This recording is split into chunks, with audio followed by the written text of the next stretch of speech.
Black Star Network is here. Hold no punches! I'm real revolutionary right now. Black power. Support this man, Black Media. He makes sure that our stories are told. Thank you for being the voice of Black America, Roland. Stay black. I love y'all. All momentum we have now, we have to keep this going. The video looks phenomenal. See, this difference between Black Star Network and Black-owned media and something like CNN. You can't be Black-owned media and be scared. It's time to be smart. Bring your eyeballs home. You dig?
Today is Friday, March 17, 2023, coming up on Roland Martin Unfiltered, streaming live on the Black Star Network.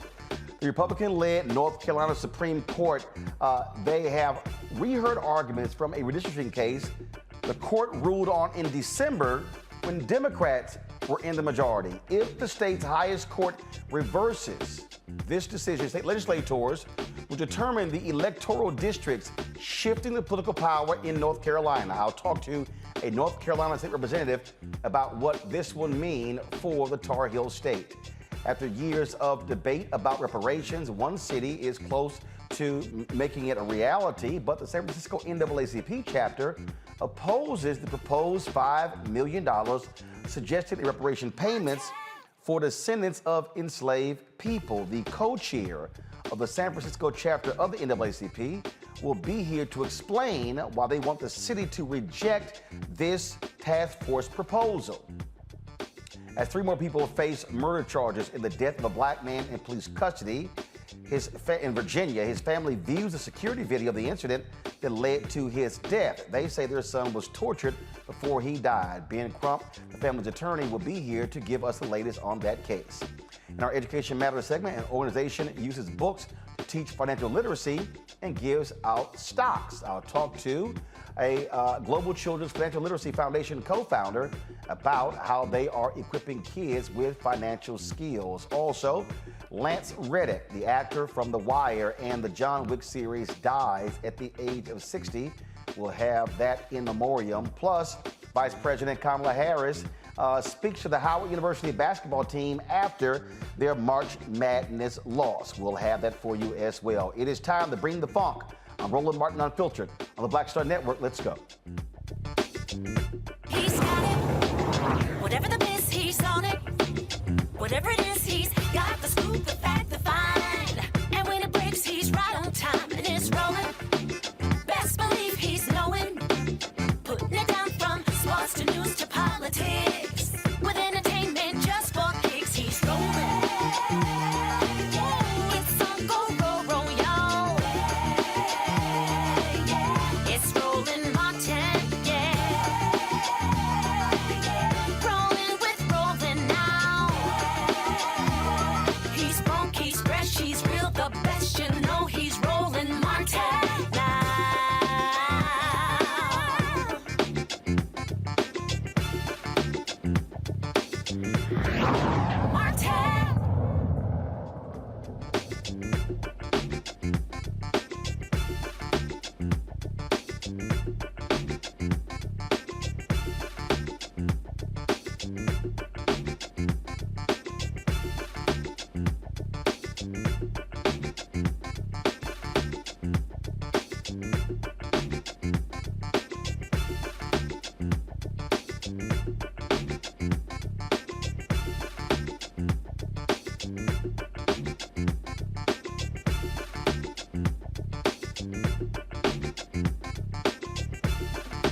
I have told y'all on many occasions why state elections matter.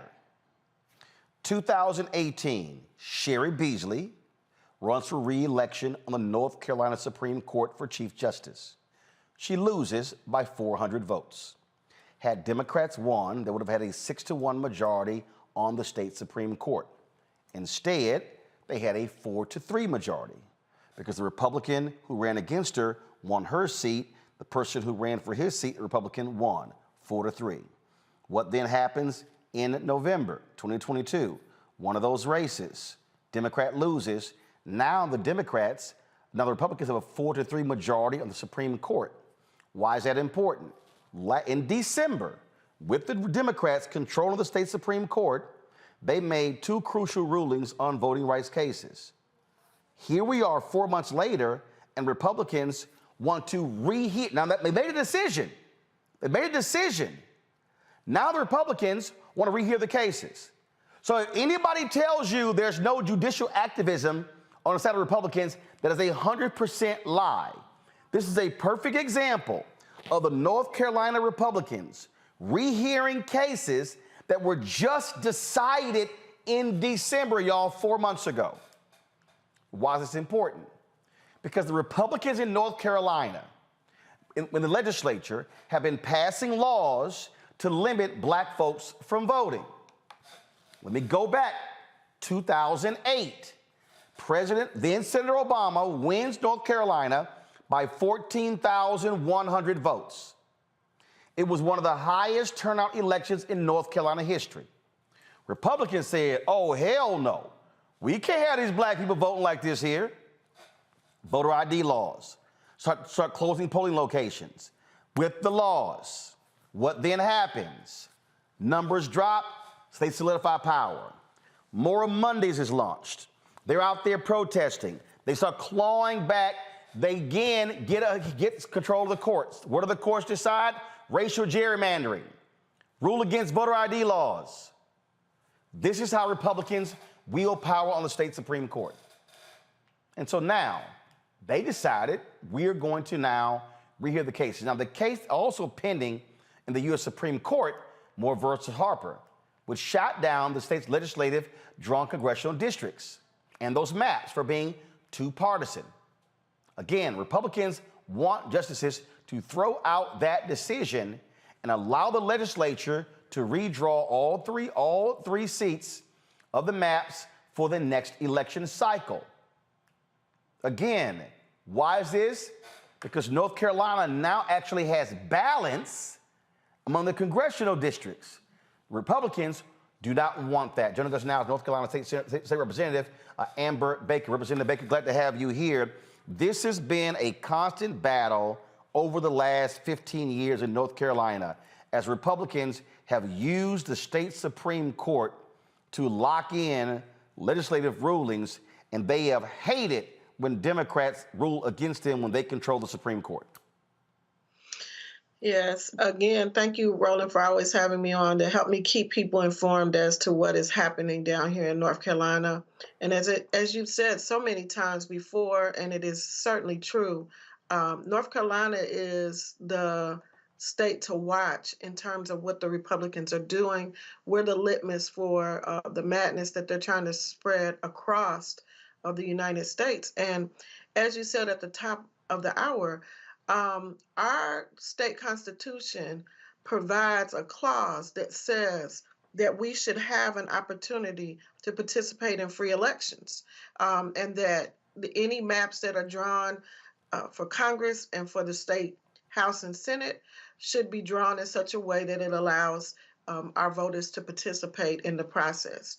And the way that the maps had been originally drawn did not do that. So the gerrymandered maps that they presented and tried to enforce was the reason that they lost the initial case. And so, as you said, these maps are not even 3 months old. That decision is not 3 months old. And no sooner that they got control of the Senate, and we are holding the House by 1 seat, they initially filed for these maps to be thrown out and to be given an opportunity to redraw them. And it is also critical to know is that concerning the maps, although we have a Democratic governor, the governor cannot veto the maps. So they are using the political kind of process to do this, and they're doing it through the Supreme Court. The other piece to mention is that one of the seated Supreme Court justices is the son of the Senate pro tem. So essentially, you have a father and son that are in control of 2/3 of our branches, the judiciary and the Senate on the legislative side. I warn people, in fact, when Democrats took control of the state Supreme Court, I think it was in 2016, these Republicans were so pissed off, they literally wanted to strip the state Supreme Court of its power and give it to the lower court. That's how dastardly they were trying to use the power. Correct. And so now that they have control of the Supreme Court, and again, Chief Justice Newby, who replaced then Chief Justice Beasley, is a known Republican. Again, Supreme Court Justice Phil Berger Jr. is the son of Phil Berger, our Senate Pro Tem. And so I think that they reversed their tactic because they knew that that didn't work. So the one thing about them is that they're consistent in trying to push forth their agenda. And it took the Supreme Court 50 years to overturn Roe v. Wade. We're talking about lightning speed in terms of trying to overturn their own decision as well as it pertains to these maps. How do y'all battle this? Because obviously it's now in the hands of the state Supreme Court.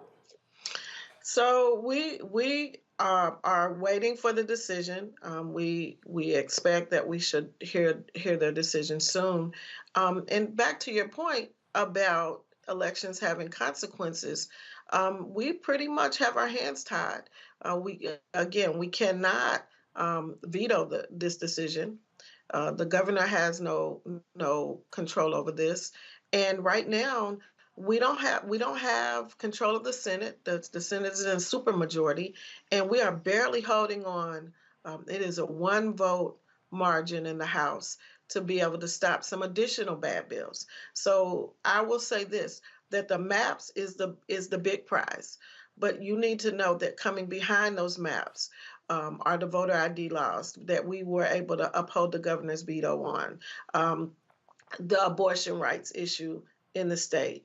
All of these bills are still in the queue. The governor just vetoed today the riot bill. So there are a number of bills that are going to come back through because they have the power. And what we're afraid of is that those bills will be buried in the budget.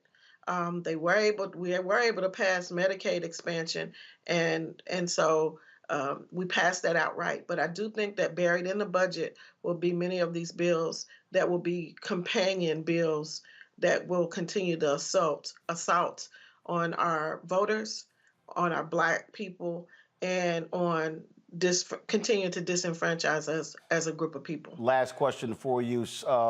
When are there any legislative elections this year, or are they in 2024? They are in 2024, and so we file in December, and so we don't have any seats that will be contested in 2023. And what is how many seats do the Republicans control the Senate? On the Senate side, we have 60 seats over there, and it's 29 Democrats, so 41 seats. Wow. 41 seats. And are all of those seats up in 2024? They are. We run every 2 years. So everybody runs? Everybody runs. So in 2024, all 180 seats will be contested. We run every 2 years. So y'all have a 1-seat majority on the Democratic side, and they have so what? There are 60 seats in the state Senate. It is. Gotcha. And so 29 of them are Democrats. Correct. Got it. Okay. All right. We have 120 seats in the House side, and we only have 49 votes. Wow. All right then. Representative Baker, we appreciate it. Thanks a lot. Thank you. And Roland, thank you for wearing your Howard t-shirt. Shout out to our president. Well, I was looking for some Texas Southern gear, realized I didn't have any. They were the 2 HBCU teams that made the NCAA tournament. TSU. Winston-Salem State made it. Huh? Winston-Salem State made it as well. Say it again? Winston-Salem State made it as well. Oh, okay. All right, then. Well, I do have some Winston-Salem State gear, so I'll rock them on Monday. I don't have any TSU. I've already told TSU that, so I said I'll wear the Howard stuff today, even though they lost the game, but we'll appreciate it. Thank you, sir. All right, appreciate it. Thanks a lot. Okay, All right, folks, bye-bye. going to a break. We'll talk more about this North Carolina issue when we come back right here on Roland Martin Unfiltered, the Black Star Network. Don't forget, if you're watching on YouTube, hit that like button, y'all. Also, download our app, Apple phone, Android phone, Apple TV, Android TV, Roku, Amazon Fire TV, Xbox One, Samsung Smart TV. You can also, of course, support us. Your dollars make it possible for us to do what we do. Checks and money orders. Go to P.O. Box 57196, Washington, D.C., 20037-0196. Cash App, $RM Unfiltered. PayPal, R Martin Unfiltered. Venmo is RM Unfiltered. Zelle is Roland@RolandSMartin.com. Roland@RolandMartinUnfiltered.com. And be sure to get a copy of my book, White Fear, How the Browning of America is Making White Folks Lose Their Minds. Available at all those bookstores, Barnes & Noble, Amazon, Target. You can also download your copy on Audible. We'll be right back.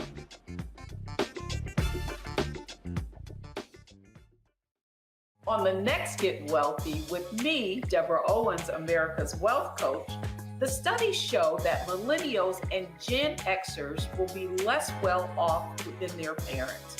What can we do to make sure that we get to children younger and that they have the right money habits? Well, joining me on the next Get Wealthy is an author who's created a master playbook. Be willing to share some of your money mistakes, right? If that's what you have to lean on, start with the money mistakes that you have made, but don't just tell the mistake, right?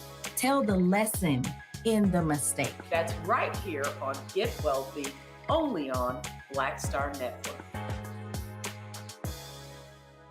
A lot of these corporations or people that are running stuff push black people if they're doing a certain thing. What that does is it creates a butterfly effect of any young kid who, wants to leave any situation they're in, and the only people they see are people that are doing this. So I gotta be a gangster, I gotta shoot, I gotta sell, I gotta do this in order to do it. And it just becomes a cycle. But when someone comes around and is making we don't do, they don't want to push it or put money into it. So that's definitely something I'm trying to fix too, is just show there's other avenues. You don't got to be a rapper, you don't got to be a ball player. You can be a country singer, you can be an opera singer, you can be a damn whatever, showing the different avenues. And that is possible, and it's hard for people to realize it's possible until someone does it.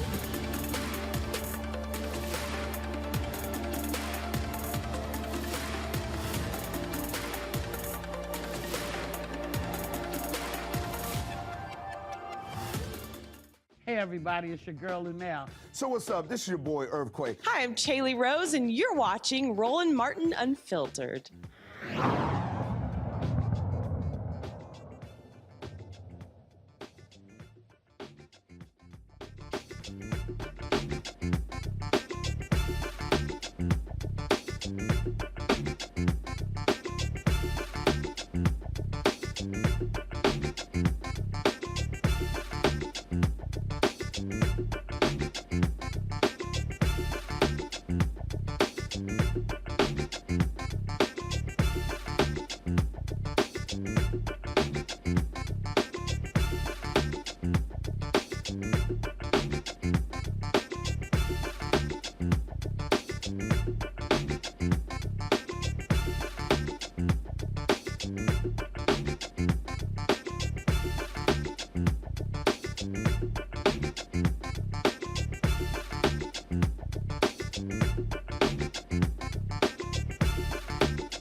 All right, let's go to our panel.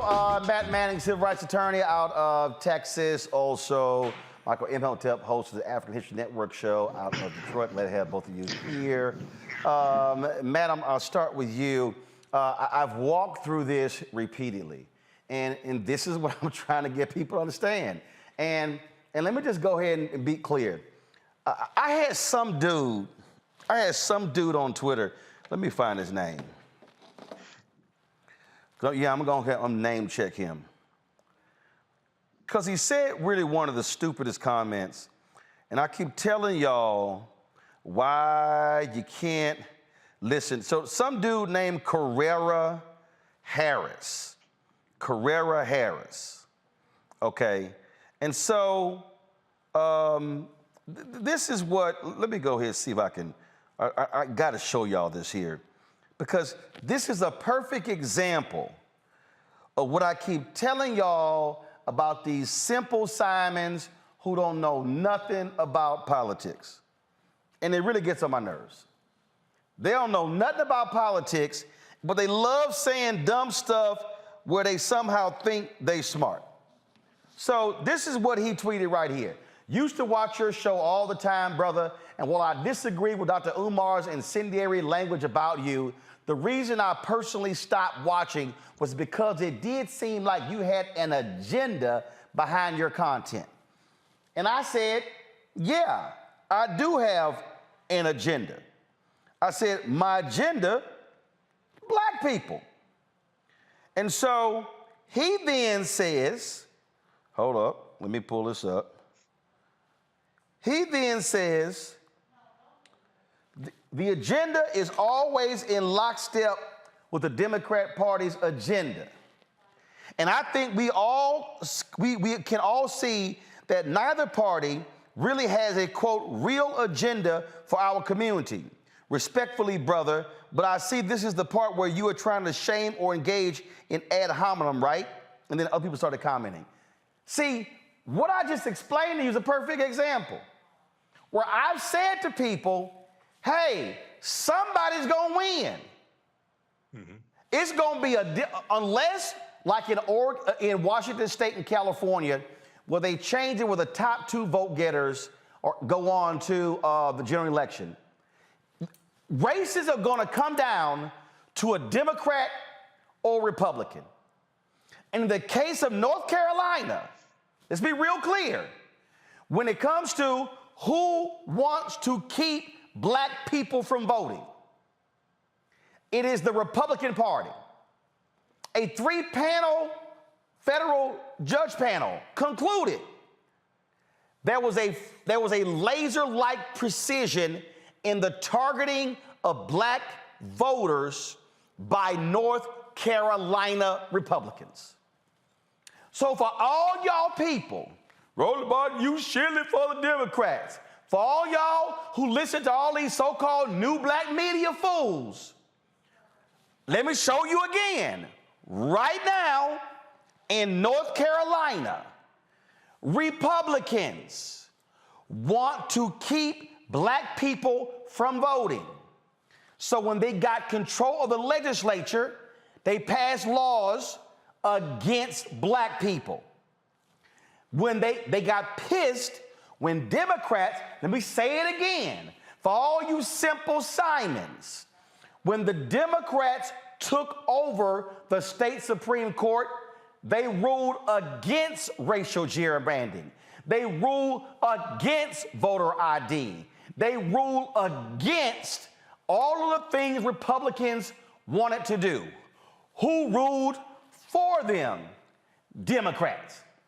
Now, if I have a choice, Matt, between Republican, Democrat, anti-black, standing with black voters, this ain't hard to figure out as to which one I would rather see in power, and then if they are in power, I can now put pressure on them to get what I want when I know for a fact these people on the right don't want to do anything for black people. That's true. Not only is that true, they're not hiding that fact. I mean, any decision that you have or any opinion that you have that is on the side of the Democrats here is really less on the side of the Democrats and more on the side of democracy. The idea that a judge, or a panel, rather a court, would make a decision, and then when the balance of power changes, we're now rehearing that decision to make a new decision that's more in line with our political party is abhorrent, and that is not how it works, and that's not even trying to thinly veil your agenda through the Republicans. That's making it clear. It's an all-out assault on rights and on democracy and on participation in the democracy. So as much as people want to make it a binary thing, like you're just out for Democrats, it's out for democracy, because where we are is talking about allowing state legislatures to, write these or draw these gerrymandered districts, and then not even allow a state Supreme Court to have oversight on a bogus reading of the Constitution. I mean, if you allow that, then you're allowing places like Texas and North Carolina and Florida and the most insane jurisdictions around the country to just decide to implement laws and or implement districts that completely write out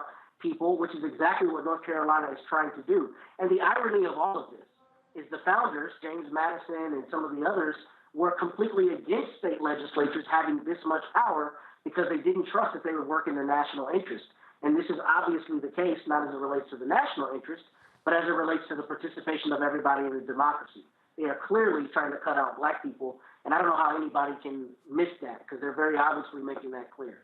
And here's the thing that I don't understand, Michael. And again, for all these simple assignments, I go in the Breakfast Club. Roland Martin, he's shilling for the Democrats. All he wants to do is vote for Democrat. It's sitting in front of you. The Republican Party in North Carolina, in Georgia, in Florida, in Alabama, in Mississippi, in Louisiana, in Texas, in Arkansas, in South Carolina, in Iowa, in Michigan, in Pennsylvania, in New York State. I can go on and on and on. Right. They are violently anti-Democrat voting. They are in Wisconsin. They want they want to ban ballot drop boxes because too many of us voted. They want to ban voting locations on college campuses because young people, whether they are black, white, Latino, voted Democrat and Republican. They want to sit here, shut down polling locations. They want to move polling locations to small places with small lots, or what they want to do is put voting locations in police stations to intimidate people. It was Ron DeSantis and the Republican Party who arrested black people who were formerly incarcerated wrongfully for trying to vote. Now, I'm just trying to understand, if I am presenting undeniable facts, and then all these fools yelling, yeah, they ain't gonna do nothing for us, they ain't gonna do nothing for us. We know for a fact who ain't doing shit for us. But I'm supposed to sit here and go, both of them ain't nothing, so therefore don't vote. Yeah, Roland, it's ridiculous, and I deal with some of those people too. So one thing I don't do is argue with people who have no clue what they're talking about. And when I see people making comments like that, shilling for the Democrats, et cetera, this is stuff they got from black misinformation, social media pimps. These are talking points they got from them. They don't study policy. This is why they can't explain the voter suppression tactics. This is why they can't explain what Republicans are doing. When you talk about the voter suppression tactics, when we talk about the 400 plus bills that Republicans have introduced in state legislatures, okay, those bills are largely coming from Heritage Action for America. Heritage Action for America is the sister organization to the Heritage Foundation. They crafted, it was the Heritage Action for America who crafted Georgia's SB 201 bill, okay, Senate Bill 201, which really kicked off this whole voter suppression thing. And then after Joe Biden and Kamala Harris won, and running on the big lie. And then you see copies of these bills in various state legislatures. This is a very well-funded initiative. If you go back and look at Shelby County versus Holder, 2013 U.S. Supreme Court case, with guts Section 4 of the Voting Rights Act. Right after that, within 24 hours of that U.S. Supreme Court case taking place, the decision taking place, you had states passing new voter restriction laws, which helped Trump win in 2016 because there were 868 fewer polling places in 2016, and many of those polling places were shut down in areas that have high African American and Latino populations. So what happens is now you have some people who mean well, but they're listening to dumbasses who don't mean well, and they don't know the difference. I encourage people to watch this show, but go do the research. Proper documentation ends all conversation. This is why I present the evidence. I don't spend a lot of time arguing with people that don't know what they're talking about. Pastor Shannon Wright, look, you're a Republican, you run as a Republican, and what was happening here in North Carolina to me, again, is shameful. And what you have here is, literally, the North Carolina State Supreme Court just ruled in December. Republicans get control of the court. They are rehearing cases that were just decided. If that ain't a partisan bent, what the hell is? Well, clearly it's a partisan bent. But, here's the thing. Political parties are to do just that. Promote the interest of the parties, not necessarily the policies that best benefit the people. And there's a difference between those two. When you see things like that happening, obviously it's a political power grab. I get that. I see it.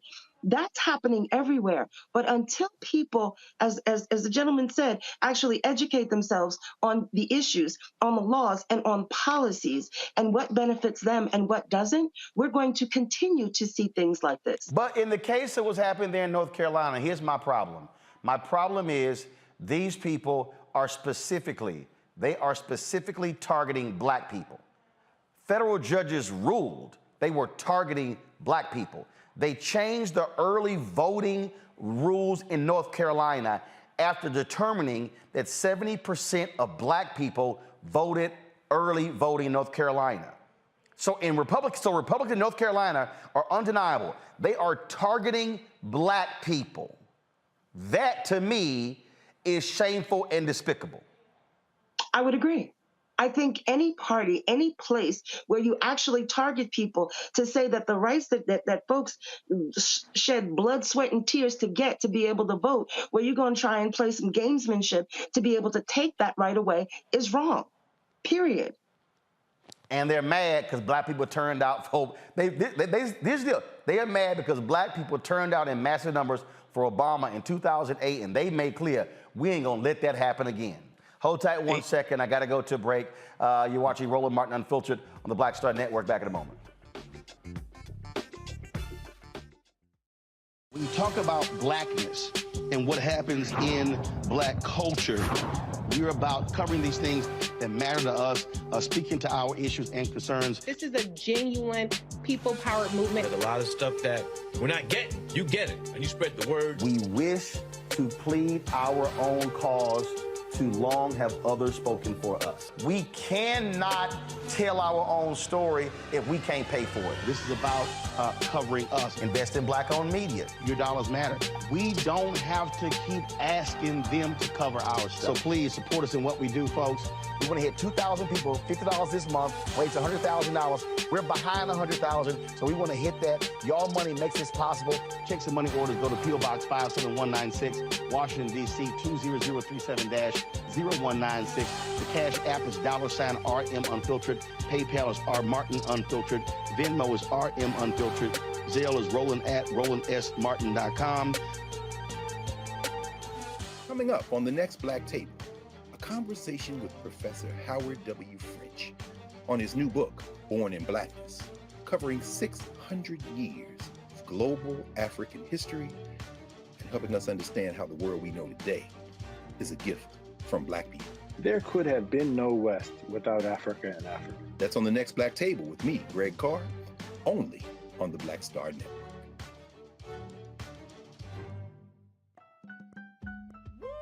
We're all impacted by the culture, whether we know it or not. From politics to music and entertainment, it's a huge part of our lives, and we're going to talk about it every day right here on The Culture with me, Faraji Muhammad, only on the Black Star Network.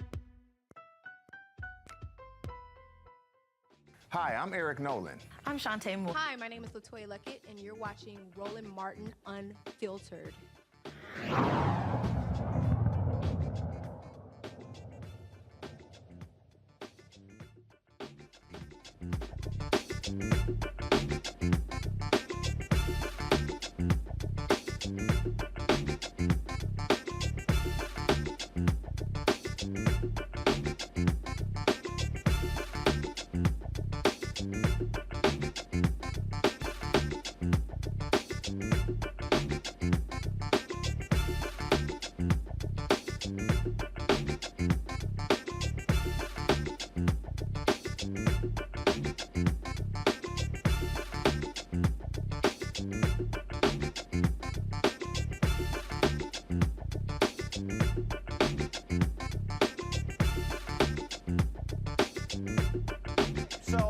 city of San Francisco set up a task force to examine the issue of reparations. The task force came back and said they calculated that the city of San Francisco should provide payments of about $5 million to African Americans who live in San Francisco. They laid out a criteria as to who should qualify for that. Well, the San Francisco NAACP then put out a statement where they said they actually rejected this particular committee's recommendation, arguing that the money should be dispersed by investments and opportunities to the Black community, but not direct cash payments. And the San Francisco Board of Supervisors embraced the 111 recommendations from the city-appointed reparations committee, including lump sum payments of $5 million to every eligible Black citizen, guaranteed income of $97,000 per year for 250 years, eliminating personal debt and tax burdens in homes for just $1.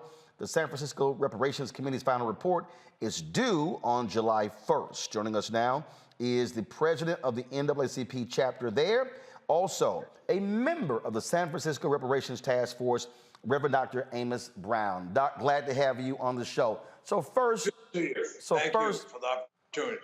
First, Pastor Brown, you have been a longtime supporter of reparations, correct? Yes, I have. And also I'm vice chair of the state reparations task force. So you're a member of the San Francisco Task Force Committee and the vice chair of the state committee that's been examining this as well.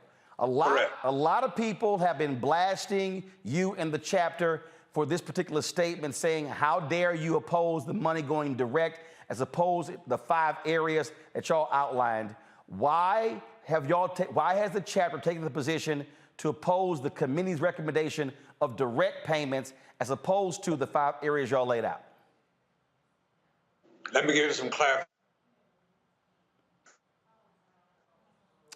and do some truthful branch cash payments. Okay, first of all, Pastor Brown, hold on. You broke up there, so start your comment over again. Go ahead. Let me be a truth teller. Is not against cash payments at all. But we're against being put in a trick bag and set up for failure. And those members of the Board of Supervisors gave lip service to the concept, the idea of reparations. But beginning with the chair, he's the one who said no cash. And the chairperson of the Finance Committee, an Asian lady, Ms. Chan, said, we have a deficit in the city. And we cannot afford it. The point, brother, I'm making is that we must not let our adversaries, whoever they may be, set us up for another study, another to be put on a shelf and to collect dust. We must have action and action now. We believe in cash plus. It's not either or. So when you say the setup, it's 2 wings for a bird. So when you say there's a setup going on here, are you saying that what has happened is you've had a lot of people, a lot of commenting from people on this very issue, and so there are people who have been opposing direct payments. They've been attacking them. They've said, oh, this is going to bankrupt individuals in San Francisco, right. Things like. So you believe that if that is how it's set up, it's guaranteed never to pass. Is that what you're saying? They did not on Tuesday night vote at all. This thing has been delayed until October.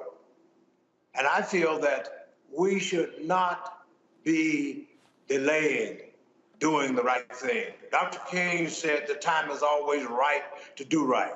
They could have easily said, we support cash payments too, and even if we are facing a deficit, we can establish a payout plan. But they did not. And the mistake of the chairperson, he meant well, but he said to National Public Radio that there was no math formula for this $5 million. It was just something that was taken out of thin air, that was put into the document.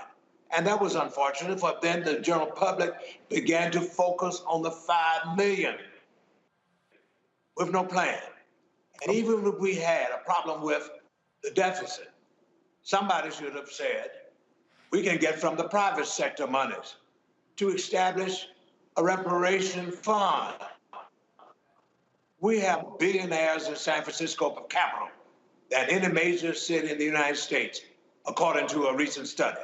So I just feel, and my constituent base feels, we must be deliberative, and we must move to bring about redress and restoration.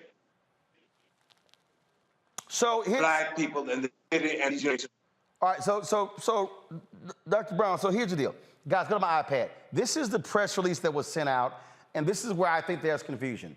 The press release says the San Francisco NAACP today called upon the Board of Supervisors to reject a one-time $5 million reparations payment to blacks, but instead call upon the city to make investments in 5 key areas to atone for a history of racism, discrimination, and mistreatment. Now, you say, and it lays out in here what those 5 are, and that is invest in education, economic empowerment, housing, healthcare, and Fillmore Heritage Center. Now, you said that you believe in payments and this. So again, yes. Okay. So, but the statement doesn't address payments, and so people assumed that was a misprint. Let me admit it. That was a misprint. That line was left out of there. That was a misprint. But the basic position, what I'm saying, Brother Roland, is we definitely support payment. But you got to have a plan. But hold tight 1 second. Hold on, Reverend Brown. Hold on 1 second. I've got to go to a break because I got to come back because you said it was a misprint. The problem is most people have ran with this press release and they are saying you don't support payment. But so let's go to a break. And it's also let's get his signal fixed because you're going in and out. So we want to make sure that that's straight. And we'll come back right on Roland Martin Unfiltered on the Black Star Network. Hatred on the streets, a horrific scene, a white nationalist rally that descended into deadly violence. White people are losing their damn minds. As an angry pro-Trump mob storms the U.S. Capitol, we've seen shooting. We're about to see the rise of what I call white minority resistance. We have seen white folks in this country who simply cannot tolerate black folks voting. I think what we're seeing is the inevitable result of violent denial. This is part of American history. Every time that people of color have made progress, whether real or symbolic, there has been what Carol Anderson at Emory University calls white rage as a backlash. This is the rise of the Proud Boys and the Boogaloo Boys. America, there's going to be more of this. Here's all the Proud Boys, guys. This country is getting increasingly racist in its behaviors and its attitudes because of the fear of white people. The fear that they're taking our jobs, they're taking our resources, they're taking our women. This is white fear.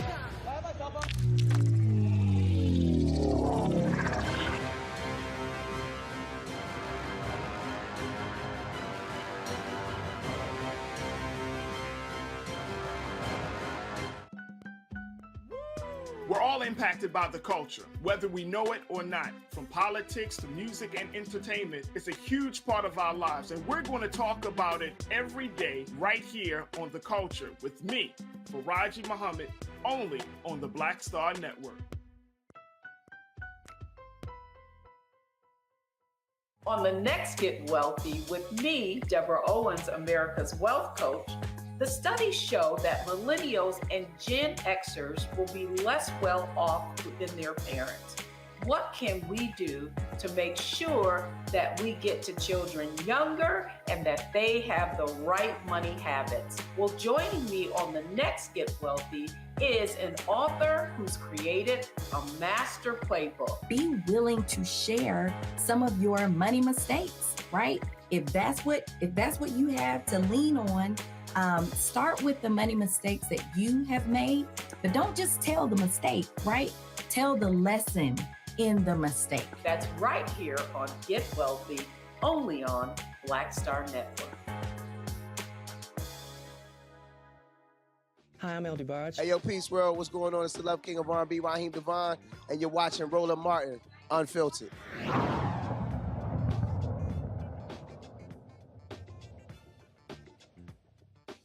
All right, welcome back to Roland Martin Unfiltered. So Pastor Brown, I just want to be clear.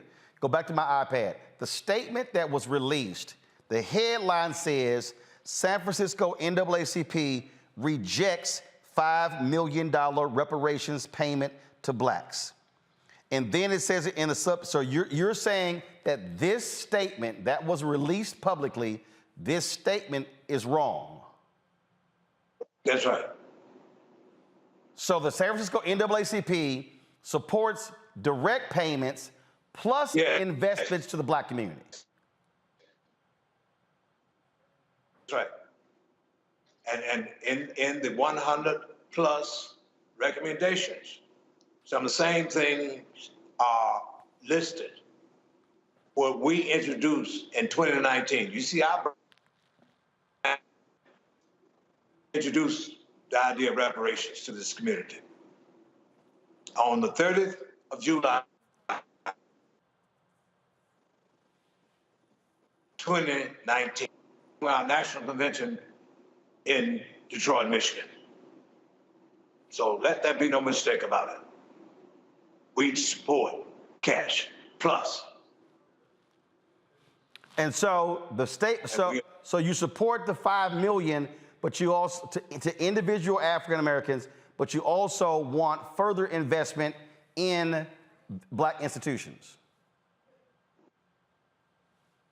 Even the $5 million is not enough for the hell, the horror, and the hardship of our people. You can't put a dollar sign on the oppression, enslavement, and downright insult and assault to our humanity. So that was a mistake that was made there regarding our position. And I'm setting the record straight now that we cash payment plus subsidy programs. That's what we must have to turn things around for African Americans in this city. The median income for blacks in this town is $30,000 a year, but for whites, $110,000. Latinos and Asians, it's between $75,000 and $80,000 a year. We're at the worst level when it comes to education and achievement in the school district.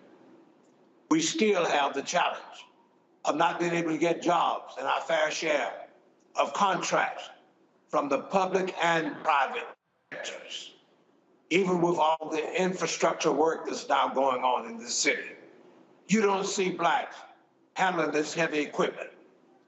They used to have us holding up signs to direct the traffic, but now you don't even see those jobs. We must understand that we got to approach things holistically, strategically, wisely, and not be cheapened when it comes to this issue of reparations. All right, so the next question. Do you believe that the San Francisco City Council is going to support $5 million cash payment? From what they said on Tuesday night, and I sat there until 9:30, almost 10 o'clock, down to the nose, gave these eloquent, flowery statements about our pain and what we deserve. But they said, we're not sure about cash payments.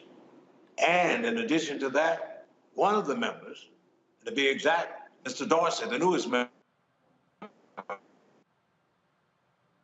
on that board, this up for a vote before the citizens. So that kind of conversation,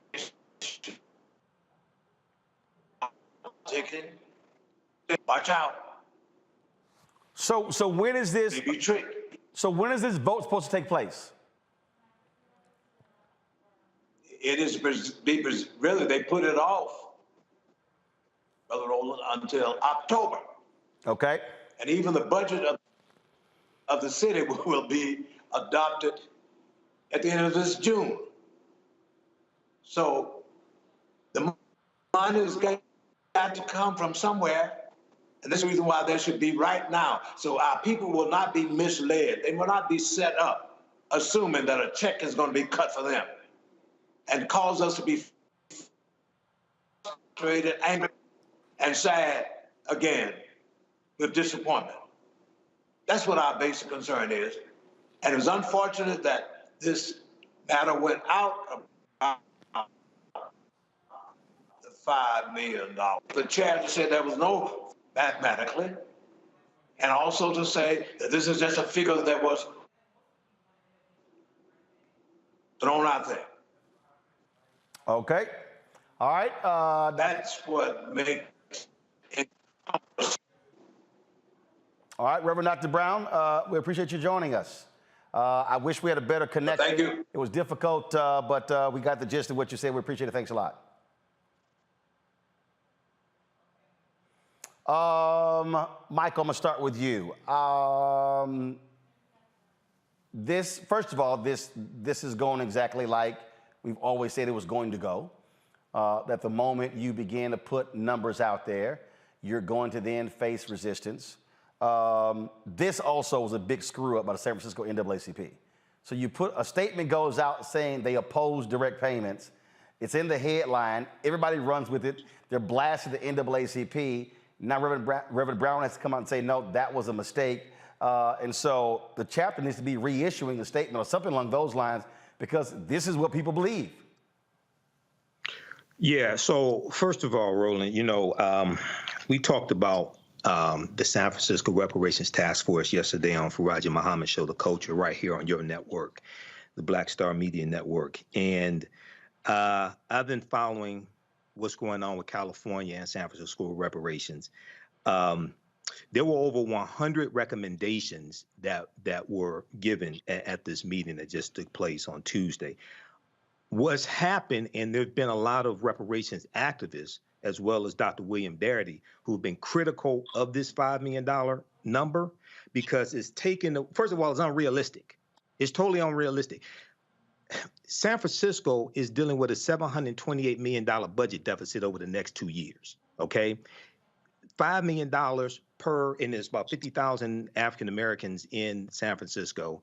From what I understand, it's going to be, you have to be at least 18 years or older and meet some other criteria. And then it's also important to understand, in the state of California, race-based policies are illegal in the state of California. This is why the California Reparations Task Force, which Dr. Amos Brown also sits on, this is why they're going to distribute whatever they come up with based upon lineage as opposed to race, because they want to make sure it doesn't get overturned in court. Also, it's important to understand when you study the history of California, California does not have a history of slavery. They do have a rampant history of racism, housing discrimination, redlining, segregation, voter suppression, et cetera. So, just very quickly, Dr. William Darity in this article from the Washington Post said, calling for a $5 million payout by a local government undercuts the credibility of the reparations effort. So, but here's the deal, though. There are people who disagree with Darity. So, I mean, and that's the point. You've got people who believe in it should be direct payments, others who believe in lineage-based, and that's the deal. You've got different factions all operating at one time. Roland, we need comprehensive reparations. The root concept. But here's the deal. There are some people who still believe in comprehensive, but also individual payments. I'm not against individual payments. What I'm saying is individual payments need to be realistic.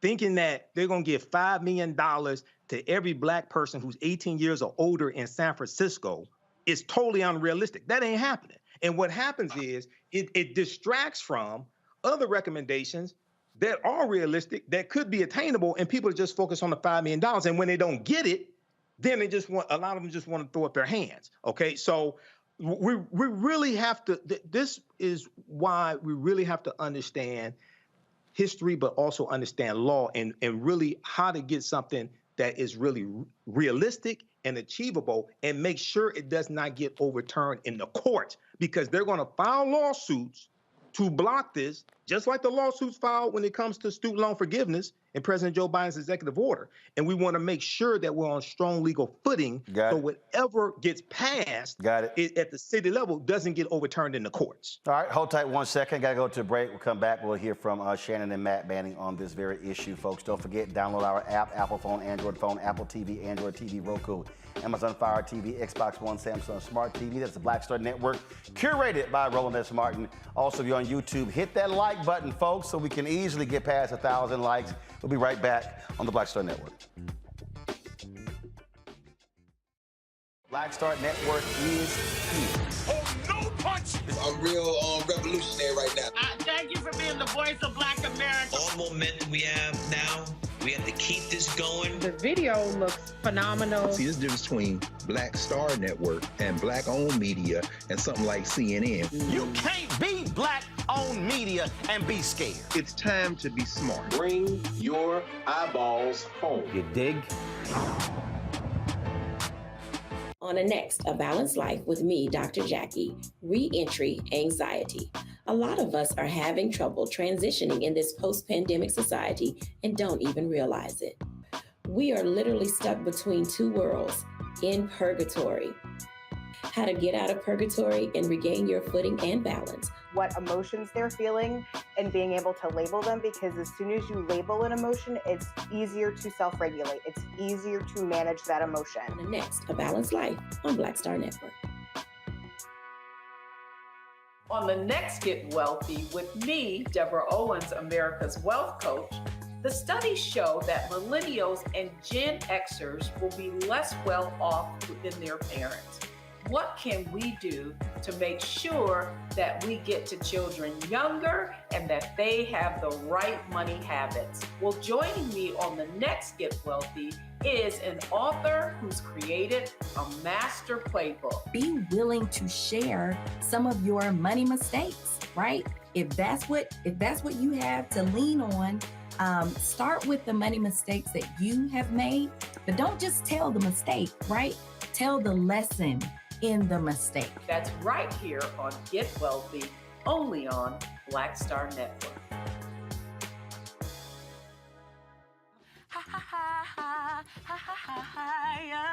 Hey, I'm Antonique Smith. What up, Lana Well, and you are watching Roland Martin Unfiltered.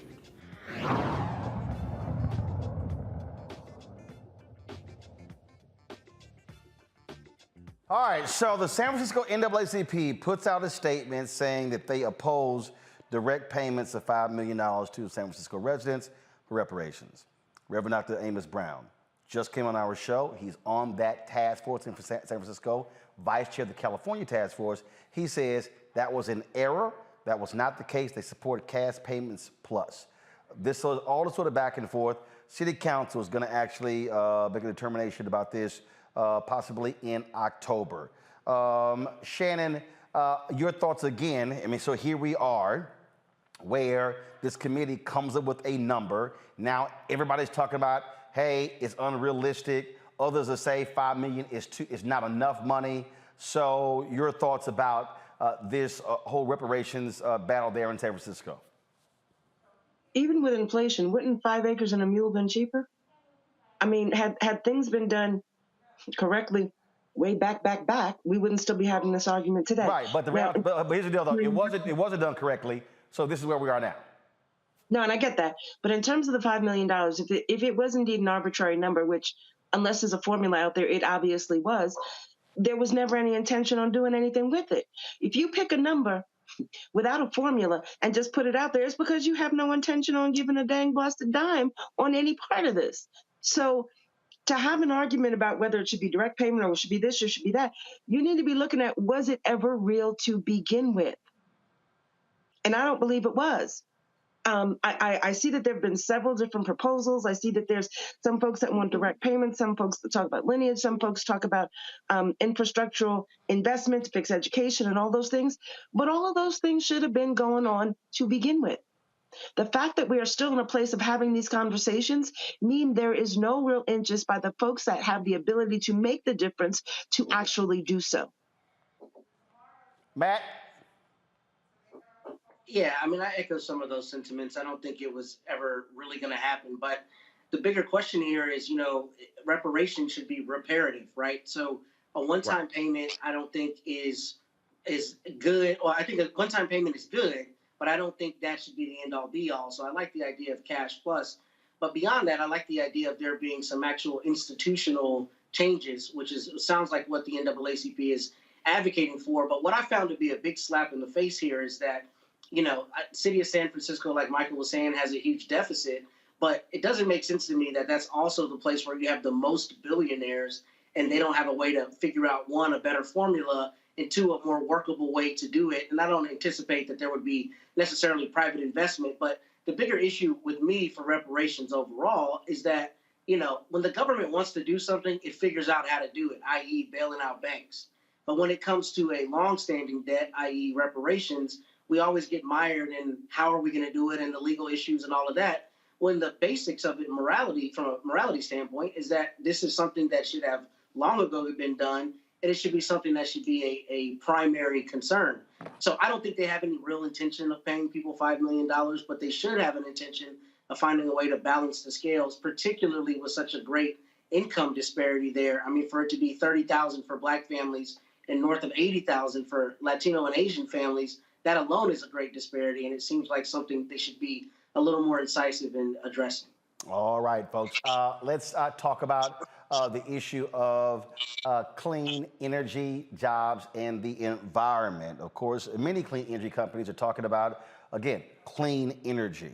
A lot of people can't even define what that is. But the question is, who's also getting hired? What companies are getting hired? Are African Americans being left out of this multi-billion-dollar economy? Joining us now from New York is the founder of Climate Critical Earth, an organization that helps leaders strategically find solutions to stop the climate crisis. Tamara Toles O'Laughlin. Tamara, glad to have you here. So, again, on this point about when we say clean energy, first of all, what the hell is that? Define that. Clean energy is energy that doesn't kill you. I wish I could make it more complicated than that. Because like I've heard clean coal. If it gives you lung cancer, if it puts your family in the hospital, if it makes it likely that you'll get a chronic disease, it is not clean energy. If it keeps you from being able to catch fish because it jacks up the water or electrocutes the wildlife near you, it's not clean. If communities are against it because it's mostly just burning trash, it's not clean energy. So clean has to be redefined to mean things that, yes, provide you power, but also save you money and don't put you in the hospital. Now, we're seeing billions of dollars being spent all across this country, and we're hearing everyone talk about, again, clean energy jobs. But the question is, are we as African Americans, are we benefiting or are we being left out like we historically have anytime you had any other major change in the economy? Well, I hate to say something nuanced so early in the evening, but the answer is not, we don't know yet.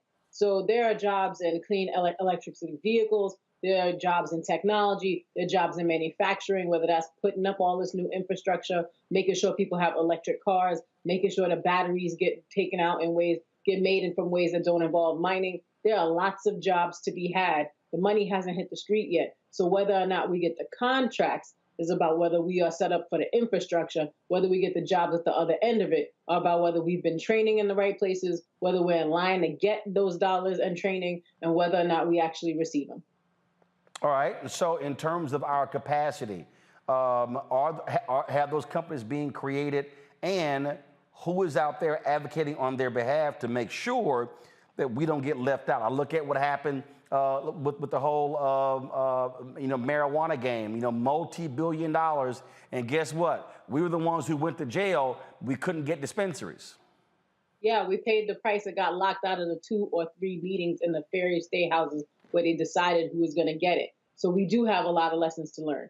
So as the Inflation Reduction Act, the IIJA, and all these other bills put money onto the street, some of them do have carve-outs. And so whether we are consumers who could reap the benefits for less money, or folks who are put into the jobs, which are vocational jobs you don't need more than a 4-year high school education to be able to get in installation, in generation, in transmission, and get into contracts and being a small business owner who hires other people to do these things, or to make sure people don't come into your community and create jobs while you are without them. Those are things that we're going to have to fight for as this federal money, which is largely ungoverned, ends up in the hand of our governors, our mayors, our local officials. The question is, are we going to be there to demand that the 40% the federal government says it wants to see from this money and things like Justice 40 actually make it to our hands? So we have multiple jobs to do. Yes, we've argued for the money. Now it's time to make sure that it lands in our bank accounts, literally in our banks. I mean, it's been a rough week to talk about it, but that's where we are. Questions from our panel. Matt, you first. Yeah, so my question is, I know that there are a lot of times tax credits for consumers who purchase, let's say, electric vehicles. Are there any kind of tax credits for people who are actually employed in clean jobs, or tax credits for employers to create clean jobs to incentivize people taking them?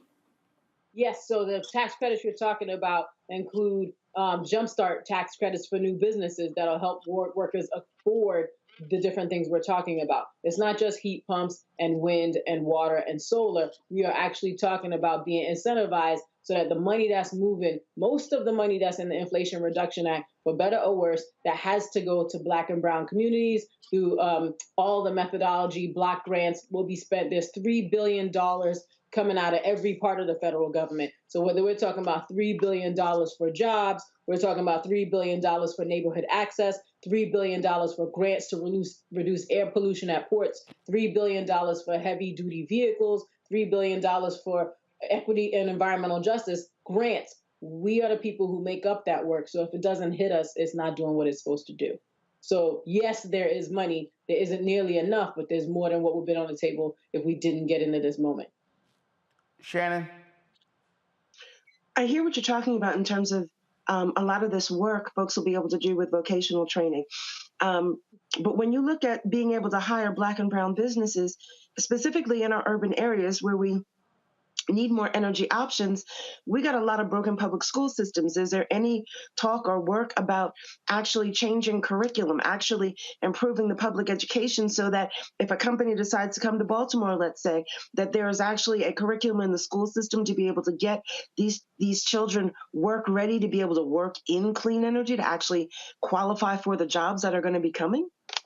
I wish that was someone else's job to decide. Those of us who live in community are the exact right people to ask these questions. The answer to curriculum happens at your school board meeting. So whether or not the kids are being trained for jobs that exist or jobs that are about to exist is a question of whether or not you are knocking doors, talking to your principal in the Department of Education at your local community space and talking to them about the fact that the high school education has to lead to a job a kid will actually want to get. So it's not up to someone else. That's actually on us. Let's see here. Michael.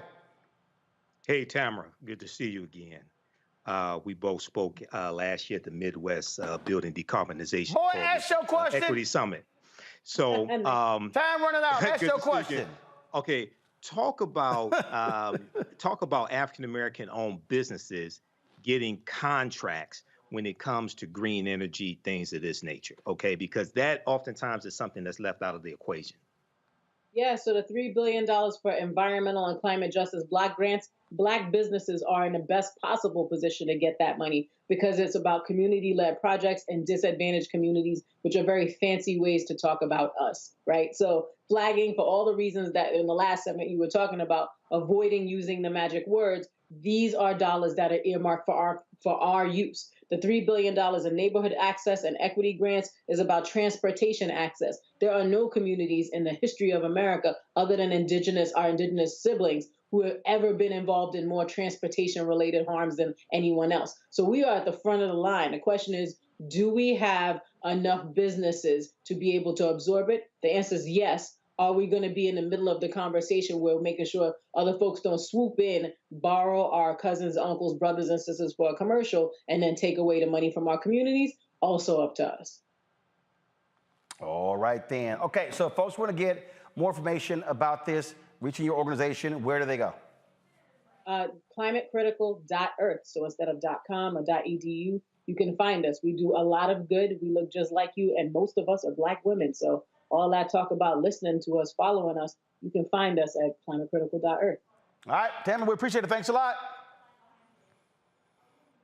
All right, folks, got to go to a break. We come back. Ben Crump talks to this heinous case out of Virginia. Folks, the details are shocking and stunning. Another Black man is dead. We'll tell you about it next. Roland Martin Unfiltered on the Black Star Network. Hatred on the streets, a horrific scene, a white nationalist rally that descended into deadly violence. White people are losing their damn minds. As an angry pro-Trump mob storms the U.S. Capitol, we've seen shooting. We're about to see the rise of what I call white minority resistance. We have seen white folks in this country who simply cannot tolerate Black folks voting. I think what we're seeing is the inevitable result of violent denial. This is part of American history. Every time that people of color have made progress, whether real or symbolic, there has been what Carol Anderson at Emory University calls white rage as a backlash. This is the rise of the Proud Boys and the Boogaloo Boys. America, there's going to be more of this. Here's all the Proud Boys, guys. This country is getting increasingly racist in its behaviors and its attitudes because of the fear of white people. The fear that they're taking our jobs, they're taking our resources, they're taking our women. This is white fear.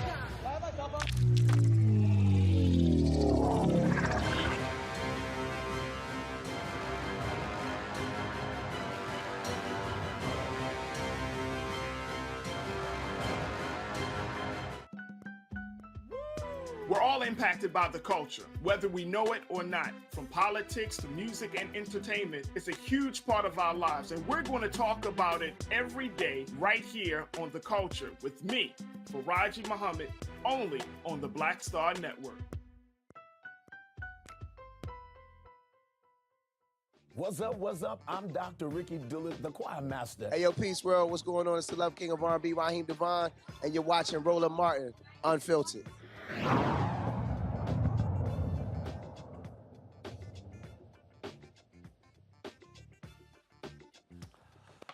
Folks, a shocking case out of Virginia. A Black man goes to a mental hospital and he ends up dead. It is shocking and stunning. Irvo Otieno is the man's name. The family just the other day got a chance to actually see the surveillance video of the incident that led to his death. And it is shocking and stunning. His parents describe what they felt watching this 12-minute video. Good afternoon, ladies and gentlemen. My name is Caroline Ouko. Irvo Otieno is my son. Irvo was 4 years old when we came to the United States. Irvo went to kindergarten here in the United States, proceeded to Tuckahoe Elementary School and Freeman High School, and then went on to college in California. Irvo is as American as apple pie. This is what he knows. This is home for him. And when you're home, you are in a community. We live in a community. We have friends. This young man you see here had a big heart. Irvo was the guy that his classmates drew to. When they needed someone to talk to, he was the listener. My son was tortured, to put it right. I saw the torture. There is no way that Henrico County sheriff deputies were on him. 7 people, 7 officers on one man. And all this started when my son went to hospital on the 3rd. And that evening, he was taken to jail, whisked from the back of the jail into the hospital. Those 3 days at Henrico County Jail, wa a horror. You heard his mom there describe what happened, folks. He was handcuffed, shackled, pinned to the ground by deputies, and was suffocated. So far, 10 people have been charged with second-degree murder in his death, including 7 Henrico County Sheriff's deputies and 3 hospital employees. Joining us right now from New York is Ben Crump. Ben, glad to have you.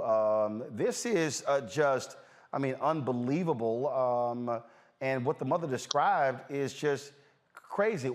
First of all, why was he actually admitted, and how long? What happened to cause him to be admitted to this mental hospital? Yeah, and Roland, I would let you know from the onset, I'm in the car in New York City, and I'm with the parents of Tyree Nichols sitting in the background of the car, and we were talking about Ivo in Richmond, Virginia, killed in the jail there in Henrico County. And we also today were in Memphis, Tennessee, talking about Gershon Freeman, killed in Shelby County Detention Center. Both of them were having mental health crisis, and they were in the jail, and both of them were naked. Both of them needed a helping hand, and both of them ended up with a death sentence. The video we saw in Richmond, Virginia, my investigator Kareem and I and the family, was just horrific, because Roland Martin, if ever, police officers should know not to put their knee on anybody's neck. It's after George Floyd. But you see in this video where there were, I guess, about 15 sheriff's deputies and hospital personnel in there. He is handcuffed. He has leg iron on. He's face down. And so you scratch your head because it boggles your mind why they felt the need to use such excessive force on him by putting the weight of those 7 officers on him with a knee on the neck for over 11 minutes, Roland Martin, and charging those officers with second-degree murder, that they literally smothered him to death. So, and this took place exactly when? This took place on March 6th, about a week ago. And we saw the video, and the prosecutor is very similar to Tyree Nichols. Let the family see the video first, the videos, I should say, and then the federal authorities are gonna, I guess, watch the video, and then she's gonna make the determination, the city is gonna make the determination when they're gonna release the videos.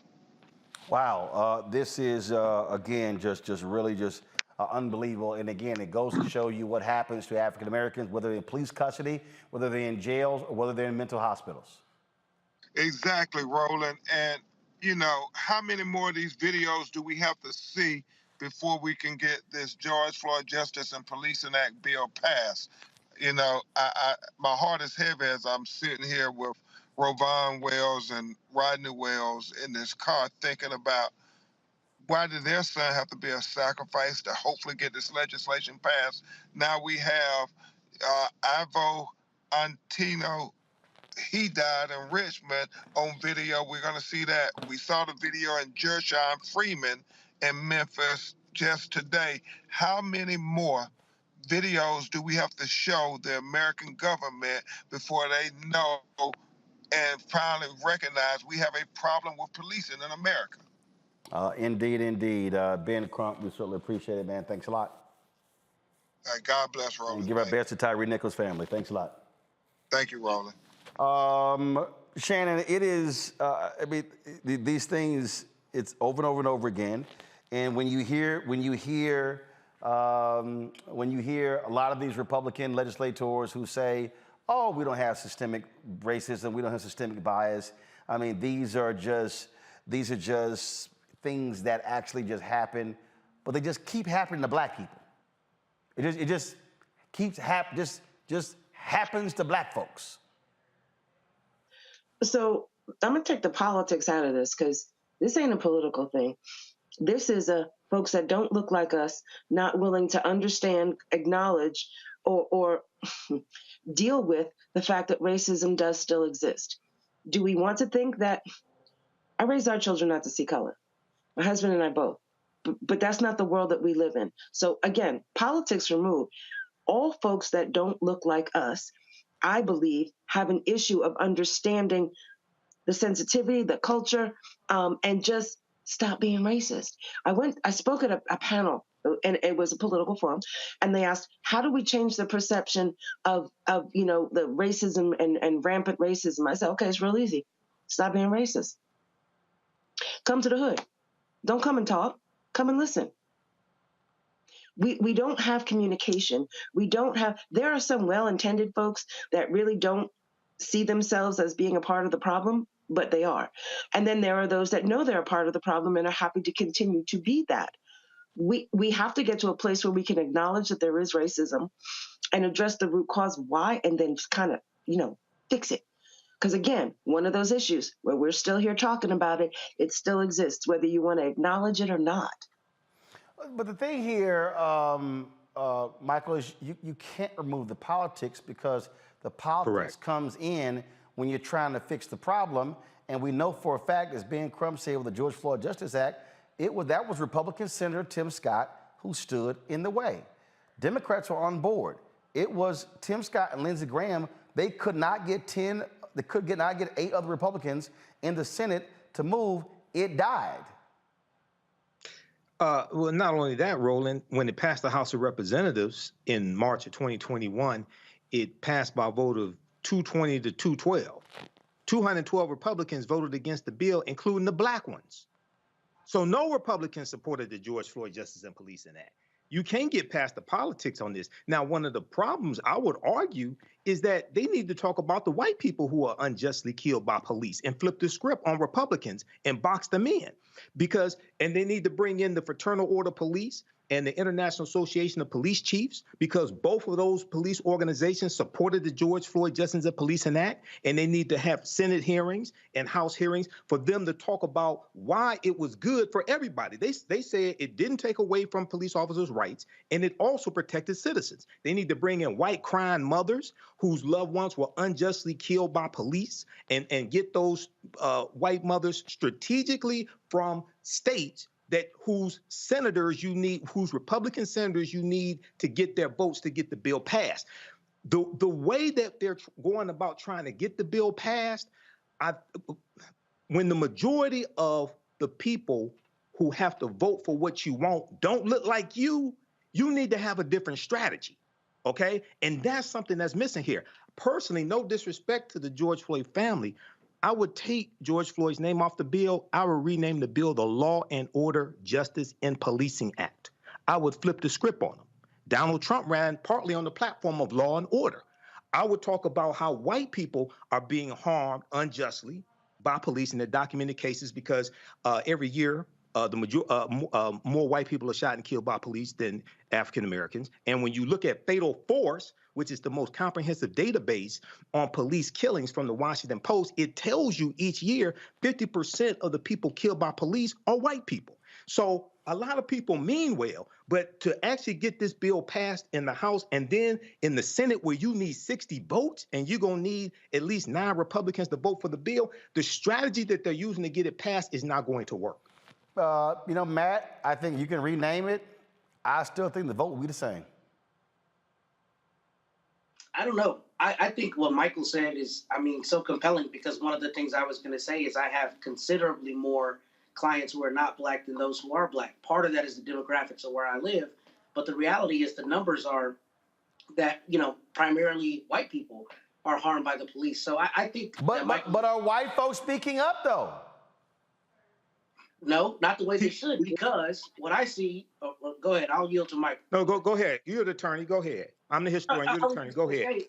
What I see the difference being is that generally white people make everything a one-off, right? So every time a white person gets killed, they don't say that it's a systemic thing against white people. It is with our people. However, in order to make it a more palatable conversation, frankly, you need to include all the people that look like their siblings that are dying in jails and prisons and getting shot by the police. rather than it being a one-off thing. A good example would be, think of that case they had in Minnesota, the young white woman that was killed by the black officer, right? That was a police brutality case, and they ran all over God's green earth with it because it was a young white woman.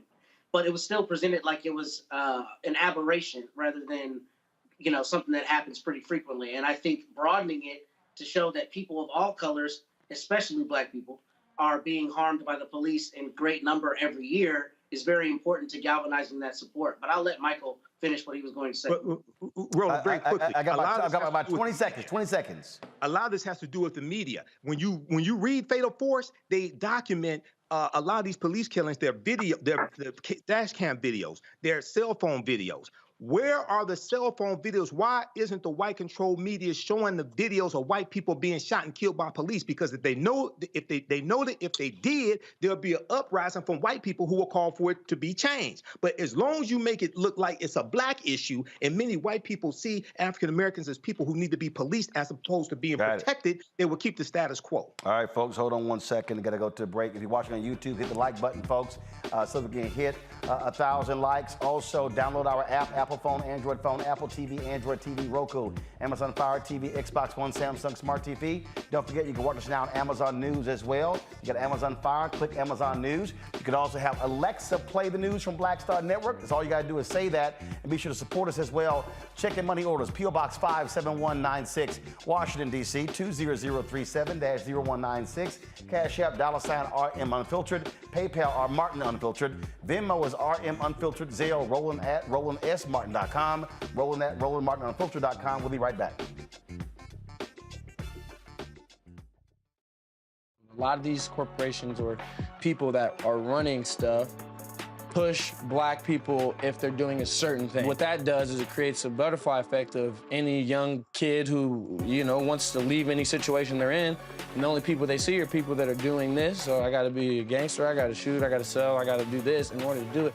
And it just becomes a cycle. But when someone comes around and is making we don't, they don't want to push it or put money into it. So that's definitely something I'm trying to fix too, is just show there's other avenues. You don't gotta be a rapper, you don't gotta be a ball player, you can be a country singer, you can be an opera singer, you can be a damn whatever, showing the different avenues. And that is possible, and it's hard for people to realize it's possible until someone does it.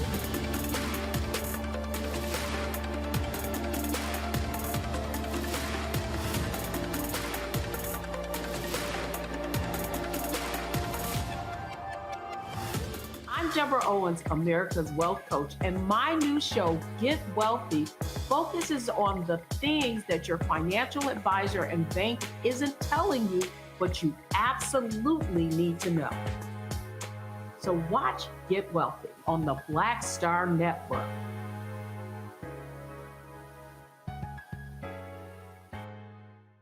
Pull up a chair, take your seat at the Black Table with me, Dr. Greg Carr, here on the Black Star Network. Every week, we'll take a deeper dive into the world we're living in. Join the conversation only on the Black Star Network. Hi, I'm Vivian Green. Hi, this is Essence Atkins. Hey everybody, this is your man Fred Hammond, and you're watching Roland Martin, my man, Unfiltered.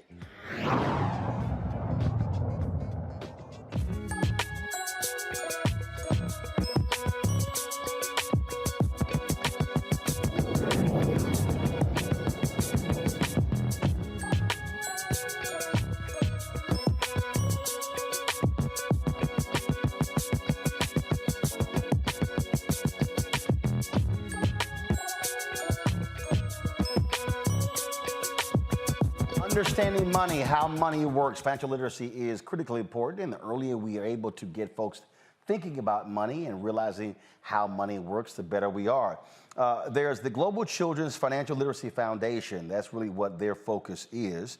And the co-founders are Navy veterans Prince Dykes and Chadrick Davis. Their Kids Book Club awards $40,000 worth of stocks and books to kids. Joining us right now is Prince Dykes from Denver, Colorado, to tell us how the program works. Glad to have you on the show, Prince. So where did the idea start? This idea started back in 2013 when I finished my grad school, my MBA. Started with my son, whose name is Wesley. Hence to the book series, Wesley Learns to Invest. Western learns about credit, Western learns about insurance. So it's just with me when I finish school, the things I'm thinking about, things I wish I had that I was taught by my parents and that I noticed that other people, just to noticing the educational gap that I want to pass on to my son. And so, since launching, how many kids have you been able to reach, touch, impact? At this time, just with the book club program, it's been about 50 kids. That's all just from the book club itself, will probably like get into award the stocks to the kids. But with the club itself, we've partnered with, we've done that through partnerships through the Boys and Girls Clubs, partnerships through schools, things like that, and community organizations. And so, and how have you seen the growth of these boys and girls when it comes to understanding of money? The thing is, they're introduced to topics like investing. They're introduced to topics of credit, insurance, and at the end, if they become a winner of stock, their parents actually get a brokerage account, a custodian account, and we install stocks into them. So that's been a great thing for us as well. So, I've noticed that kids have been energetic about it. They've been excited, and they're mostly excited about having something that's tangible for them as well. So, one of the things that we often see is that we repeat the sins over and over and over again because, frankly, in many of our families, we aren't talking directly about money when we are younger. Are you also seeing the parents of these children now become a lot more smarter when it comes to money, how they handle, how they make decisions? Awarded once parents have that custodian account for their child, most parents have the tendency to go out and want to purchase more stocks for them. But I'm not going to sit here and paint a pretty picture for you, Roland. It's been a struggle. I've seen some parents who who haven't taken the interest into it. I've seen some parents who may have had backgrounds to where they're not allowed to get into it and things like that. But that's a deeper problem that we are slowly addressing. But, some parents are just not into it. But we try to, like Frederick Douglass said, it's better to train a child, to fix a broken child versus to fix a broken adult. Something along those lines. I kind of paraphrase there. Gotcha. Questions from our panel. Shannon, you're first. This is awesome. I love what you're doing. I think the whole financial literacy, the book club, and expanding on that is really great. So how do we, if folks are interested in what it is that you're doing, how do they reach you to help you expand your program into other urban areas where it's needed, which is pretty much everywhere? Yes, please feel free to reach out to me, Prince, PRINCE, at childrensfinancialliteracy.org, or you can head over to our website, gclf.org, which is global, the acronym for Global Children Financial Literacy.org, as you can see on your screen. And please reach out to us. We're looking to expand, grow, and to make this the best program in the country. Michael.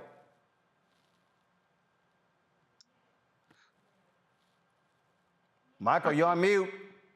Okay, Prince, this is a great program. How do you help the children decide when they want to buy more stocks, like which companies to invest in? Do you just go by what they like, or is there another method involved in that?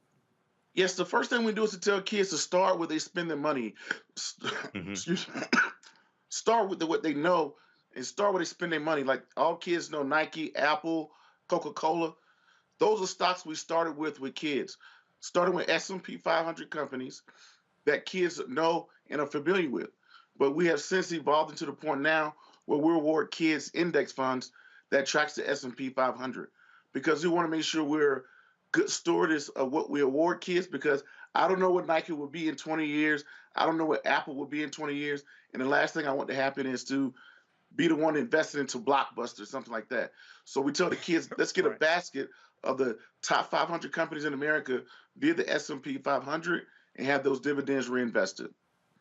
All right, thanks. Matt?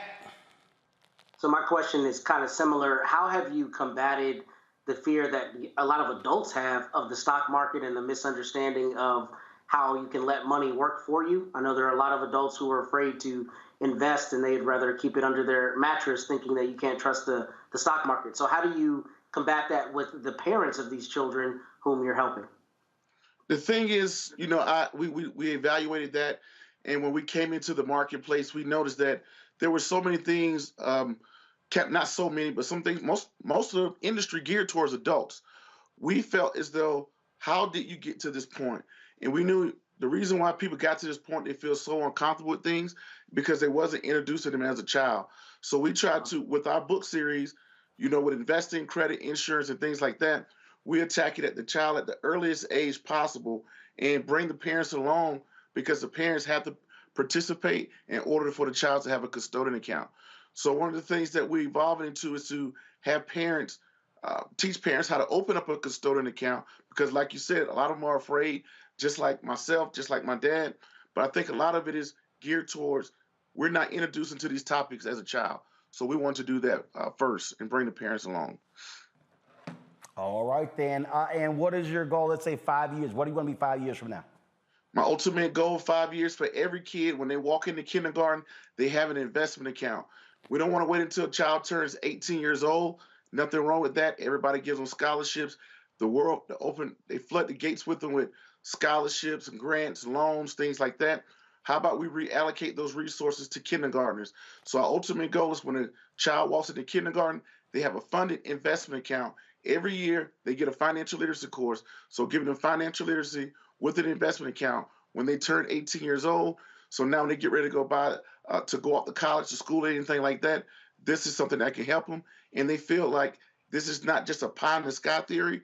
This is something that's tangible to them that they had since they were a child. All right, then. All right. Where can people reach out and get more information from you? Feel free, you know, Prince at childrensfinancialliteracy.org. My name is Prince Dykes. You can follow me or reach out to me on Instagram. Shoot me a DM there. But the best way to reach out to us is follow our website, as you can see here. Follow us on LinkedIn, Facebook, YouTube, Instagram, and feel free to reach out if there's any way you would like us to help you, or that we can help you as well. All right. Help us or help you. All right, Prince, thanks a lot. Roland, thank you. All right. Folks, you see I'm repping Howard University. Of course, they made March Madness.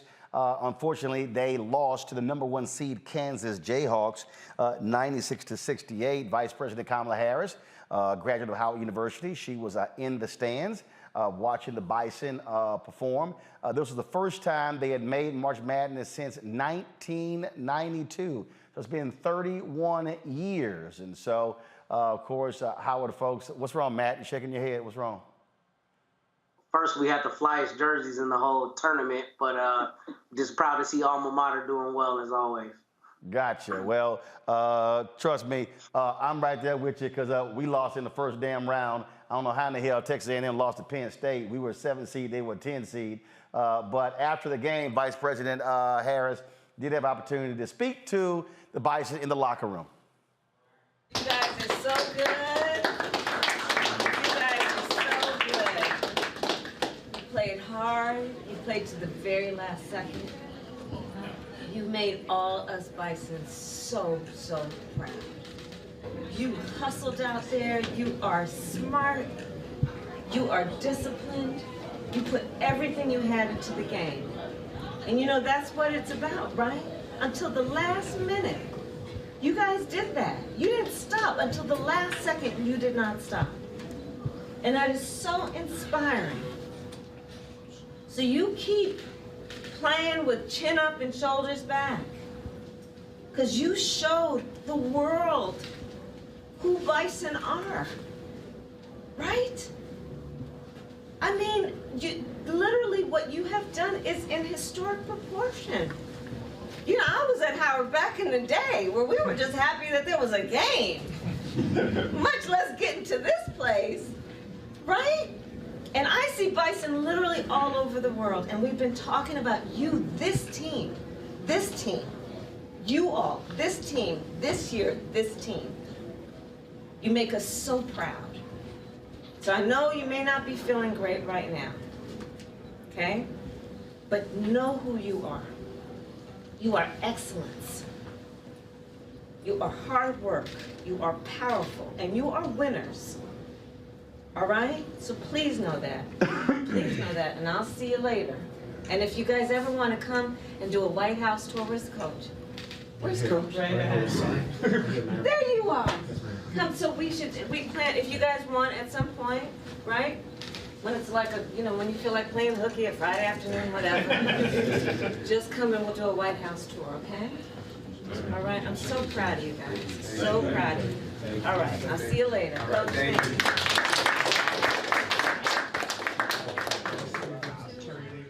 Well, normally, Shannon, the winner of March Madness gets to go visit with the president, but when you're the vice president of your school, what the hell, you get to make a trip too. I ain't mad at it. I got nothing. Everybody's talking about, trying to say, take politics out. I am a Republican. She is Democrat, but I ain't mad at it. These young folk are our future, and to encourage them and let them understand at an early age that you have goals, you have dreams, you have outcomes you may want. It doesn't always happen, but as long as you can do it and do everything you do with decency and in order, it's time to keep the head up, shoulders back, and keep it moving forward. I ain't mad at it. And I'm Virginia State, by the way, not Howard. Just saying. I mean, we could be talking about Virginia State. I mean, I would have liked that a little bit more. I'm just saying. Did y'all make the tournament? Go Trojans. I don't care. Did y'all make the tournament? Go Trojans. I take the answer is no. You didn't make the tournament. So, yeah, okay, I thought so. All right, I got to go to a break. We'll be back. Roland Martin Unfiltered on the Black Star Network.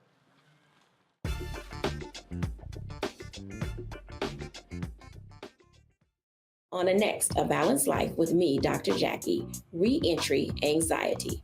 A lot of us are having trouble transitioning in this post-pandemic society and don't even realize it. We are literally stuck between two worlds, in purgatory. How to get out of purgatory and regain your footing and balance. What emotions they're feeling and being able to label them, because as soon as you label an emotion, it's easier to self-regulate. It's easier to manage that emotion. On the next, A Balanced Life on Black Star Network. On the next Get Wealthy with me, Deborah Owens, America's Wealth Coach, the studies show that millennials and Gen Xers will be less well off than their parents. What can we do to make sure that we get to children younger and that they have the right money habits? Well, joining me on the next Get Wealthy is an author who's created a master playbook. Be willing to share some of your money mistakes, right? If that's what you have to lean on, start with the money mistakes that you have made, but don't just tell the mistake, right? Tell the lesson in the mistake. That's right here on Get Wealthy, only on Black Star Network. Pull up a chair, take your seat. The Black Tape with me, Dr. Greg Carr, here on the Black Star Network. Every week, we'll take a deeper dive into the world we're living in. Join the conversation only on the Black Star Network. Hi, I'm Vivian Green. Hi, this is Essence Atkins. Hey everybody, this is your man Fred Hammond, and you're watching Roland Martin, my man, Unfiltered.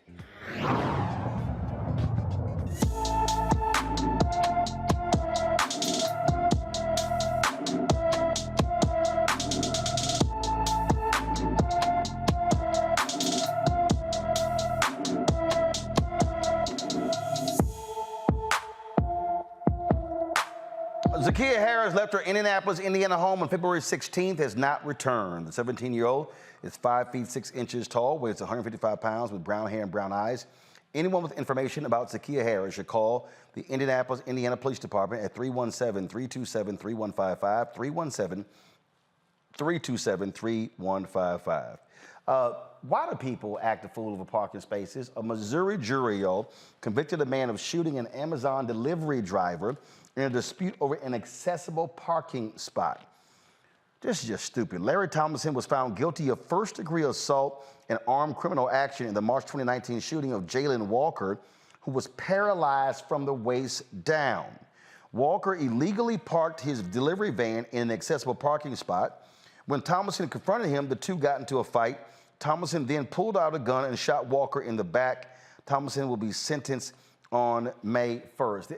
I never understand these people, Matt, who you act a fool, you do something, and now your ass going to prison over something silly like a parking spot.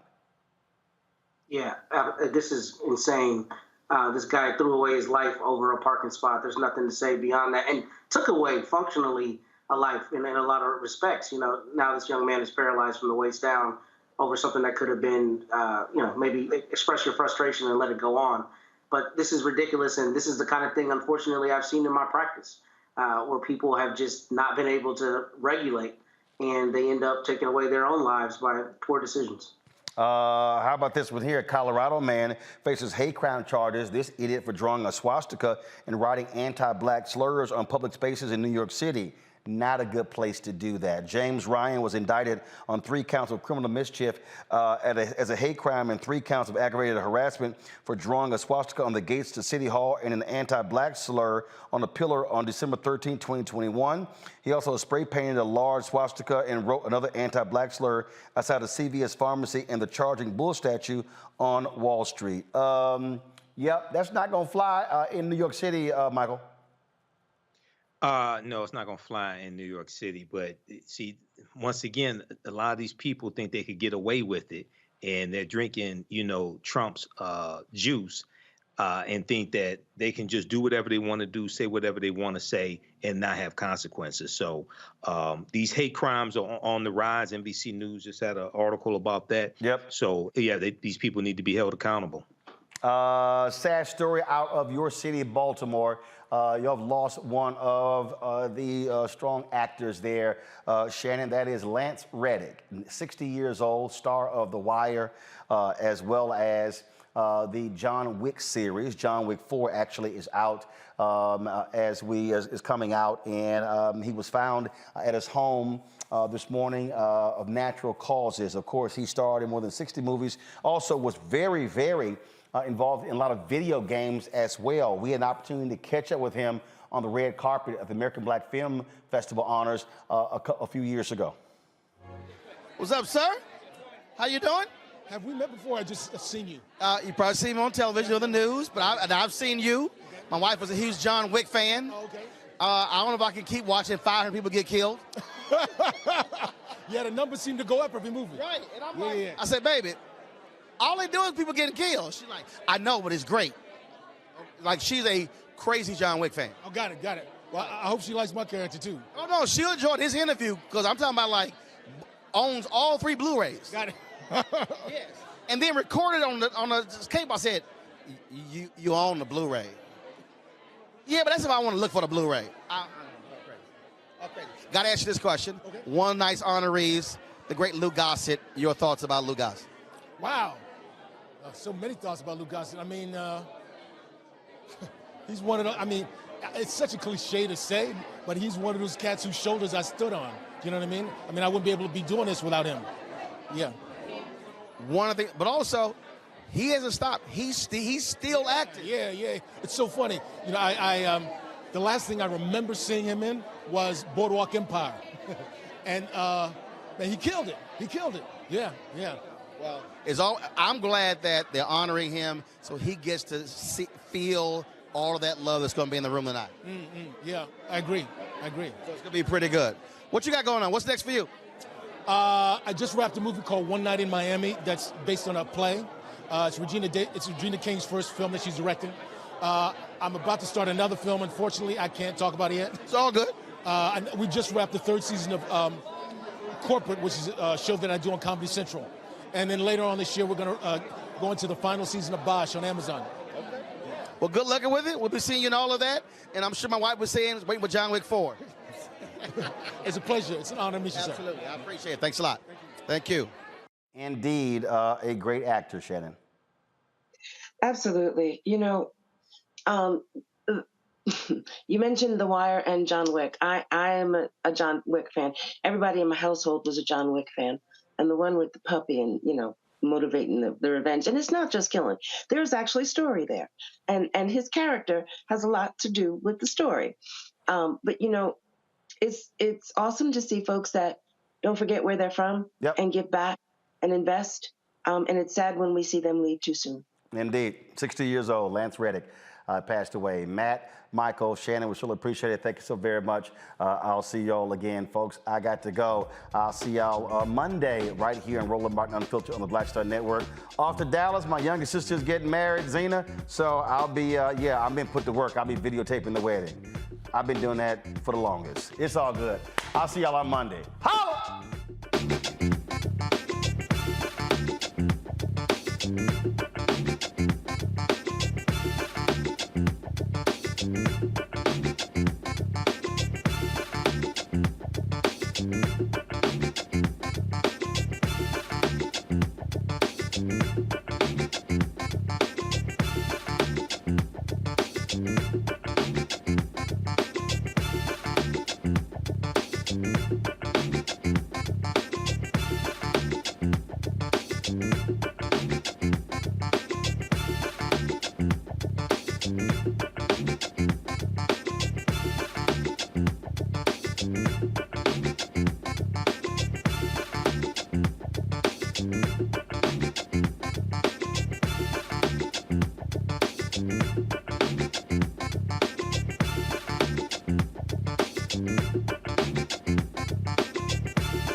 black media. He makes sure that our stories are told. Thank you for being the voice of Black America, Roland. Stay black. I love y'all. All momentum we have now, we have to keep this going. The video looks phenomenal. See, this difference between Black Star Network and black-owned media and something like CNN. You can't be black-owned media and be scared. It's time to be smart. Bring your eyeballs home. You dig? Pull up a chair, take your seat. The Black Tape with me, Dr. Greg Carr, here on the Black Star Network. Every week, we'll take a deeper dive into the world we're living in. Join the conversation only on the Black Star Network. Hi, I'm Dr. Jackie Hood-Martin, and I have a question for you. Ever feel as if your life is teetering and the weight and pressure of the world is consistently on your shoulders? Well, let me tell you, living a balanced life isn't easy. Join me each Tuesday on Black Star Network for A Balanced Life with Dr. Jackie. We're all impacted by the culture, whether we know it or not. From politics to music and entertainment, it's a huge part of our lives, and we're going to talk about it every day right here on The Culture with me, Faraji Muhammad, only on the Black Star Network. I'm Deborah Owens, America's Wealth Coach, and my new show, Get Wealthy, focuses on the things that your financial advisor and bank isn't telling you, but you absolutely need to know. So watch Get Wealthy on the Black Star Network.